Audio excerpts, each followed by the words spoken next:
Salam sejahtera, anda menonton agenda Awani Asia dan sudah tentu pada minggu ini kita ingin meneruskan agenda untuk melihat kepada proses pemulihan ekonomi di peringkat serantau pasca pandemik dan juga ketika ini iaitu berdepan dengan cabaran di peringkat global.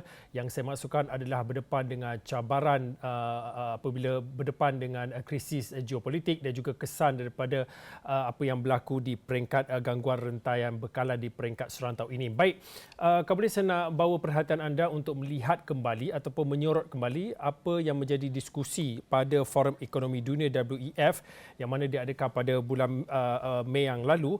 Antara yang diberi tumpuan adalah diskusi mengenai arah dan juga hala tuju ekonomi global yang dikatakan menuju kepada jurang yang dianggap berbahaya selepas berdepan dengan krisis demi krisis. Malah dikatakan apa yang berlaku dan juga yang disifatkan ekonomi pada ketika ini berdepan dengan ujian paling getir selepas Perang Dunia Kedua. Satu lagi perkembangan yang lain, kalau boleh saya nak bawakan pada waktu ini, kita melihat kepada pentas persidangan antarabangsa ke-27 mengenai masa depan Asia yang mana Perdana Menteri Malaysia Datuk Seri Ismail Sabri Yaakob yang mana mengatakan Asia boleh memainkan peranannya dalam menerajui dunia yang berbelah pendirian pada ketika ini. Yang beliau maksudkan adalah dengan memperkasakan integrasi ekonomi serantau, mengukuhkan kerjasama dan juga mekanisme perundingan serta bermuafakat dalam menangani cabaran perubahan iklim. Pada waktu ini kalau boleh kita nak memberi fokus dalam platform agenda Awani Asia ini untuk melihat kepada integrasi ekonomi serantau dan bagaimana dalam tempoh situasi yang cukup mencabar pada waktu ini, peluang baru dan juga bagaimana jalan untuk merintis kerjasama baharu dalam pasaran baharu pasca pandemik. Baik, untuk waktu ini kalau boleh saya nak bersama dengan Dr. O. Ehsan. Dr. O. Ehsan adalah fellow kanan Institut Hal Ehwal Antarabangsa Singapura dan seorang lagi rakan yang cukup setia daripada wartawan radio antarabangsa China ataupun daripada kumpulan media China CMG, Zhang Hong. Zhang Hong, kalau boleh saya nak mulakan dengan Dr. O dulu. Dr. O, mungkin boleh dikongsikan pada waktu ini apabila apa yang dimaksudkan oleh Perdana Menteri mengatakan perlu untuk Asia memperkasakan integrasi ekonomi serantaunya sendiri, mungkin pada waktu ini boleh dikongsikan sejauh mana pentingnya untuk pada waktu ini bukan sahaja Malaysia tetapi negara-negara di peringkat serantau ini perlu mencari kerjasama baru dalam pasaran baru dalam mana kita bercakap tentang integrasi ekonomi pada waktu ini, Dr. O. Integrasi Asia Tenggara ataupun ASEAN memang telah pun dijalankan secara satu tempoh yang panjang, tetapi sekarang dalam masa ataupun waktu pasca pandemik ini, kebanyakan negara-negara Asia Tenggara ingin memulihkan perkembangan ekonomi mereka. Jadi umpamanya sejak tahun 2015 kita adanya apa yang dikatakan ASEAN Economic Community ataupun Community Economic ASEAN yang telah pun membebaskan cukai dan sebagainya supaya halangan untuk pelaburan, halangan untuk perdagangan di kalangan negara-negara ASEAN itu sepatutnya telah pun dimansuhkan. Tetapi sejak masa itu selama hampir 7 tahun sehingga sekarang, kita tidak nampak mungkin pelaburan di antara negara-negara ASEAN ataupun perdagangan satu sama lain itu telah berkembang secara besar. Yang kita nampak masih negara-negara tersebut asyik melakukan perdagangan dan pelaburan dengan negara-negara yang luar daripada Asia Tenggara. Itu memang berkesan, tetapi bagaimana kita sebagai negara-negara ASEAN dapat memperkukuhkan, mengeratkan lagi perhubungan perdagangan dan pelaburan satu sama lain, itu merupakan cabaran yang sangat besar. Seperti apa yang dikatakan oleh Perdana Menteri Malaysia iaitu Ismail Sabri, negara-negara tersebut ataupun di Asia Tenggara ini kita mesti cari jalan-jalan untuk dapat memperkukuhkan perdagangan tersebut. Kerana jika tidak dalam tempoh pasca pandemik ini, negara-negara Asia Tenggara jika mereka tidak dapat memulihkan ekonomi mereka, maka ini akan melambatkan bukan sahaja perkembangan ekonomi mereka tersendiri tetapi juga perkembangan ekonomi serantau dan juga sedunia.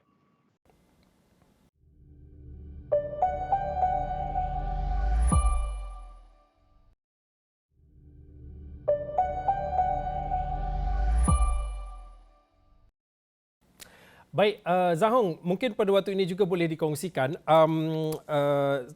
apa yang disebutkan oleh Datuk Oh sebentar tadi adalah berkaitan bagaimana ASEAN itu sendiri perlu mencari hala tuju bagi ekonomi baharunya sendiri. Saya nak kaitkan dengan apa yang disebutkan oleh Presiden China Xi Jinping mana di pentas persidangan BRICS yang mana disebutkan trend sejarah berlandaskan kepada keterbukaan dan pembangunan tidak akan berubah. Begitu juga aspirasi bersama untuk bersinergi merungkai cabaran meskipun situasi antarabangsa mengalami perubahan dan kalau diikutkan daripada hubungan kerjasama antara China dan juga rakan-rakan di bawah BRICS ini difahamkan kerjasama ekonomi dan juga perdagangan menyaksikan jumlah import dan juga ekspor mencatatkan lebih kurang 870 bilion ringgit pada 5 bulan pertama tahun ini. Mungkin boleh dikongsikan pada waktu ini perkembangan semasa tahun ini adalah tahun di mana melihat China mempengerusikan BRICS. Mungkin ada apa yang mendorong China untuk melihat kepada kerjasama dalam pasaran baru ini perlu diterokai oleh semua. Zhang Hong. Terima kasih. Memanglah kalau melihat situasi antarabangsa yang boleh dikatakan pancaroba dan juga kita melihat impak dari pandemik seperti apa yang sudah dikatakan oleh Dr. Ng tadi, iaitu berbagai negara sebenarnya menghadapi masalah yang cukup besar untuk pemulihan ekonomi dan bagaimana boleh mengatasinya dan bagaimana hala tuju perkembangan itu antarabangsa. Saya rasa ini juga sudah di satu soalan yang dikeluarkan oleh Presiden Xi dalam sesi sidang atau forum dalam BRICS dalam pada minggu ini. Dan beliau tanya, apakah itu hala tuju kita pada masa depan itu perkembangan atau merosot, perang atau damai, terbuka atau tertutup. Sebenarnya jawapan dari beliau sama dengan Dr. iaitu kerjasama. Kita hanya dengan kerjasama baru boleh mengatasi berbagai masalah pada masa ini.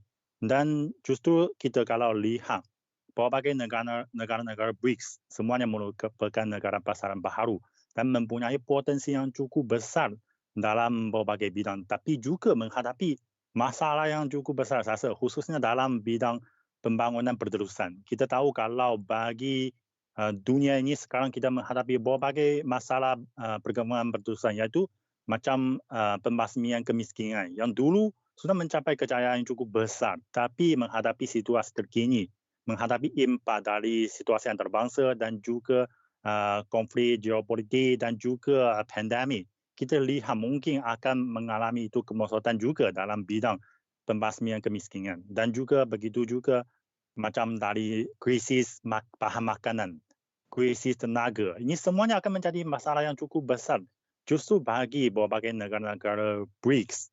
Sebenarnya kita juga boleh menjalinkan kerjasama untuk bersama-sama mengatasinya. Dan kalau kita berjaya mengatasi masalah ini dalam BRICS, iaitu dalam populasi kira-kira 40% di dunia, kita boleh dikatakan sudah memberi sumbangan yang cukup besar kepada kestabilan dunia.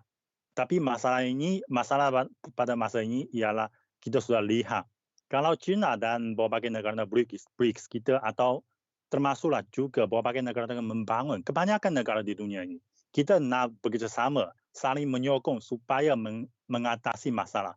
Seperti tadi Fauzi sudah katakan, kita sedang menghadapi satu jurang yang amat bahaya. Kita mau bersama-sama mengatasinya. Tapi ada sebahagian kuasa besar di dunia ini, mereka tidak fikir macam ini. Mereka fikir ini merupakan satu peluang yang amat bagus. Dia mahu push pencabarnya jatuh ke dalam jurang tersebut supaya dia menjadi pemenang. Saya rasa inilah merupakan kedua-dua saluran yang berbeza. Tapi semuanya tahu kalau kita sebagai satu komuniti yang boleh dikatakan berkongsi nasib di seluruh dunia ini hanya dengan kerjasama berganding bahu baru mungkin mengatasi semua masalah yang dihadapi kita pada masa ini. Walaupun Zhang Hong tidak menyebut nama negara itu, tapi pastinya ramai yang dapat agak-agak ataupun dapatlah mencorak siapa sebenarnya negara mana yang begitu rasa tercabar dalam saingan untuk menguasai ekonomi di peringkat global ini. Mungkin boleh dikongsikan sebelum saya nak kembali kepada Dr. Oh, Zhang Hong mungkin boleh dikongsikan apabila China menyatakan komitmennya dan juga iltizamnya untuk terus perlunya integrasi ekonomi dalam pasaran baru ini untuk seperti yang Zhang Hong katakan perlu ada saling menyokong antara satu sama lain untuk atasi masalah dan juga cabaran semasa. Bagaimana boleh kita fahami apabila adanya kerjasama baharu ini sebenarnya ia bukan saja memenang sebelah pihak tetapi ia adalah tawaran untuk memberi satu ganjaran ataupun memberikan satu penyelesaian kepada cabaran pada waktu ini, Zhang Hong. Ya, saya ambil contoh dengan itu krisis bekalan makanan. Ini sudah banyak kali sebenarnya dibincangkan dalam agenda Asia kita. Kerana ini memang menjadi satu cabaran yang cukup besar. Tapi bagi kalau kita negara-negara BRICS juga begitu. Kita ada populasi begitu banyak. Dan sebenarnya kalau di Asia Tenggara, di Asia juga, kita populasi cukup banyak. Untuk memenuhi keperluan makanan ini merupakan satu cabaran yang cukup besar. Justru sekarang kalau kita lihat situasi di dunia ini sebenarnya terdapat 20.4 orang masih kurang makanan yang sihat dan tambah lagi 800 juta orang menghadapi masalah kelaparan. Jadi ini menjadi satu cabaran yang cukup besar. Tapi dengan masa ini kita lihat kalau negara-negara barat mereka melihat ini merupakan satu peluang yang amat bagus. Kita lihat kalau dua syarikat yang benih yang paling besar di dunia, yaitu satu itu Bayer dari Jerman dan satu lagi itu Corteva dari Amerika Syarikat. Mereka masing-masing menduduki 50%. Boleh dikatakan mereka kedua-dua syarikat ini menduduki 50% bekalan atau perniagaan benih di seluruh dunia. Tapi mereka dengan kali ini sudah menyatakan menghentikan urus niaga di Rusia. Kita tahu kalau Rusia sebenarnya dia sekarang memang ada masalah dengan Ukraine dan dengan Eropah atau dengan Amerika Syarikat. Tapi dia merupakan satu negara pengeluaran bahan makanan yang amat penting bagi seluruh dunia. Kalau benih pun dihentikan, dibekalkan kepada Rusia, bagaimana krisis bahan makanan di seluruh dunia. Dan begitu juga sebenarnya masalah ini akan dihadapi oleh kita semua. Termasuk macam perniagaan bahan makanan. Kalau 4 syarikat yang terbesar dari barat, mereka mengawal 80% perniagaan bahan makanan di seluruh dunia. Antaranya 3 dari Amerika Syarikat dan 1 lagi dari Perancis. Dan dengan peluang ini kita lihat dunia menghadapi krisis kelaparan. Tapi mereka mendapat faedah yang besar kerana harga bahan makanan meningkat secara besar-besaran.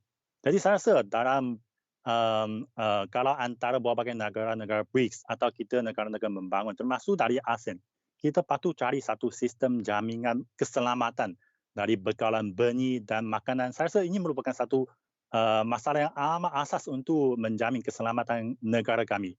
Dan begitu juga dalam berbagai bidang lain, bukan hanya dalam keselamatan bekal makanan, juga dalam macam kesihatan awam, dari bekalan sumber tenaga, dari perniagaan yang lain atau e-dagang, termasuk juga rantaian bekalan antarabangsa. Saya rasa ini semuanya perlu kerjasama, bukanlah untuk sekatan saja.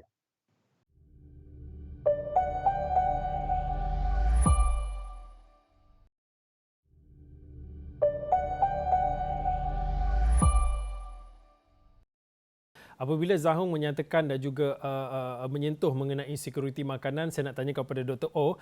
Dr. Oh, apabila kita bercakap perlunya integrasi ekonomi baharu dan apabila kita berdepan dengan cabaran semasa iaitu kita melihat kepada gangguan rantaian bekalan, bukan sahaja Malaysia, malah di mana-mana sahaja sekarang ini pada waktu ini berdepan dengan cabaran jaminan bekalan makanan dalam negara. Mungkin pada waktu ini apa peluang dan juga apa bidang yang perlu ataupun yang ada potensi ekonomi baru yang boleh kita peroleh apabila kita menjalinkan kerjasama ekonomi baru ini, Dr. Oh? Apa yang penting sekarang memang merupakan kestabilan bekalan-bekalan sumber dan makanan dan sebagainya. Tapi secara prinsipnya jika keahlian BRICS tersebut boleh diperluaskan lagi, boleh ditambahkan, mungkin negara-negara di Asia Tenggara sebagai negara-negara yang juga sedang membangun dan yang telah pun menjalankan aktiviti-aktiviti ekonomi yang sejak lama ini, mereka dapat memperluaskan dan mendalamkan bidang-bidang kerjasama di antara semua negara-negara yang membangun ini.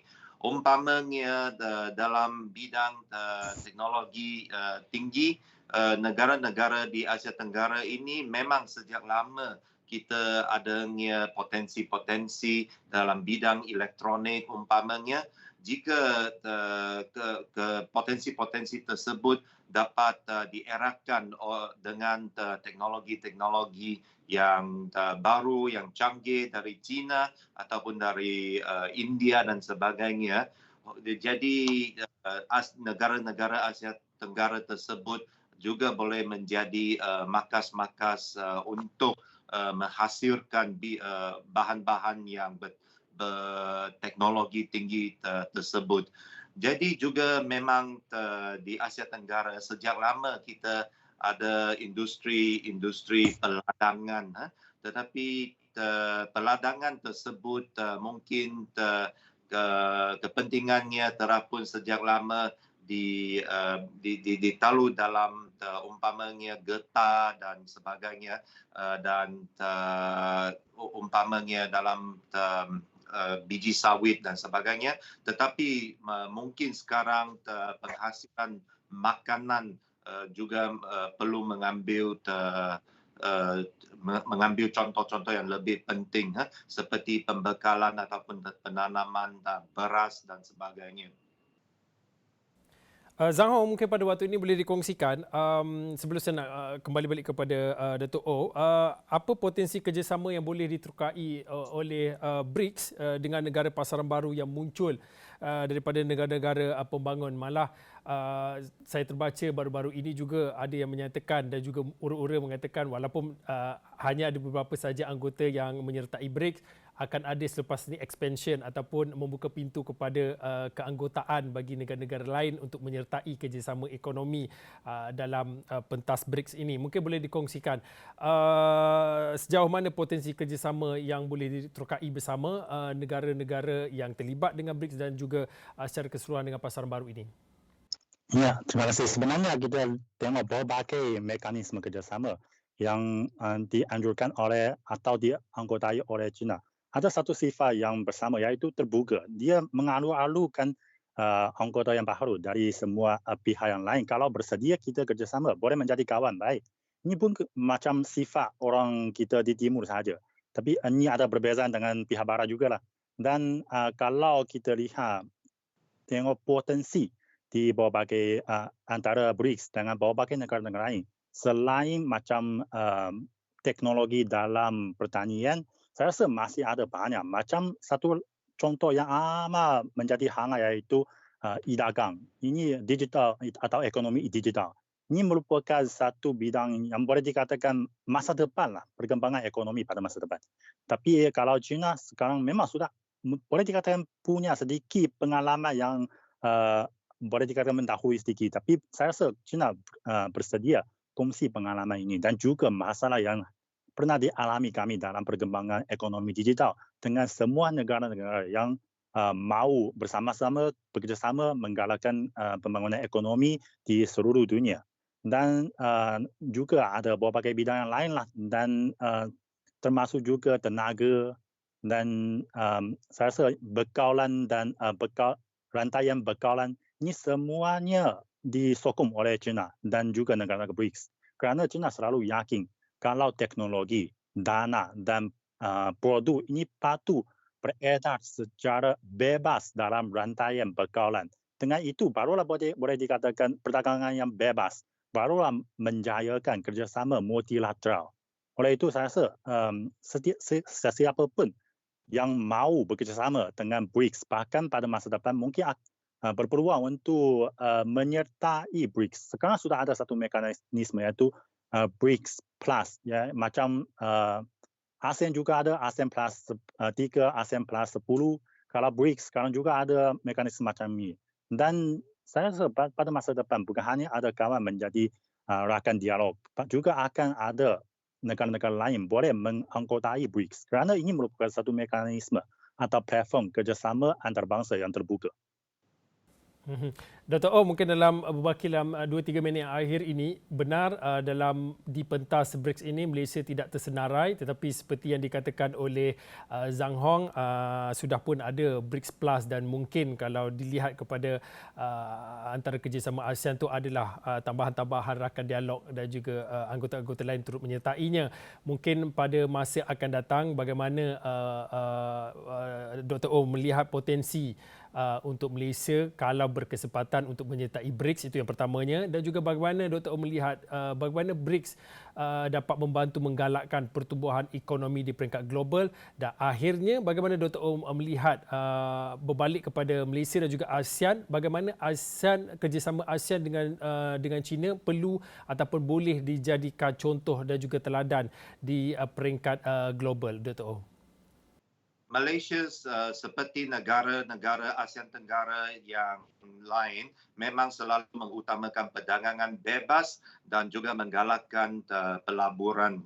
Jadi negara-negara BRICS dan negara-negara ASEAN boleh cuba dalam berbagai bidang, umpamanya bidang yang sekarang menghadapi masalah bekalan dan sebagainya, umpamanya makanan, umpamanya rantaian bekalan sedunia dalam bidang elektronik dan sebagainya, untuk mengadakan ujian-ujian ataupun eksperimen dalam umpamanya perdagangan bebas hanya dalam beberapa bidang, umpamanya bidang makanan, dan juga mengadakan umpamanya insentif untuk pelaburan. Jika dalam bidang-bidang tersebut ujian-ujian tersebut menjadi berjaya, maka bidang-bidang tersebut boleh diperluaskan lagi dan akhirnya mungkin negara-negara BRICS tersebut dan juga ASEAN kita boleh mengadakan umpamanya satu perjanjian perdagangan bebas yang memang dapat memanfaatkan negara-negara yang sedang membangun ini supaya kita tidak menghadapi halangan-halangan untuk perdagangan dan pelaburan di satu sama lain. Baik, terima kasih Dr. O. Ehsan. Dr. O. Ehsan adalah fellow kanan Institut Hal Ehwal Antarabangsa Singapura, dan pada awal tadi kita bersama dengan Zhang Hong. Zhang Hong adalah wartawan ataupun kolumnis daripada kumpulan media China CMG, yang mana kedua panel pada malam ini berkongsi pandangan melihat kepada bagaimana integrasi sinergi dalam melihat kepada pasaran ekonomi baru dapat dijelmakan dan juga melihat kepada apa potensi bidang dan juga peluang ekonomi dalam pasaran baru ini. Baik, saya kira itu saja untuk waktu ini. Agenda Awani Asia. Saya Fauzin, kita jumpa lagi.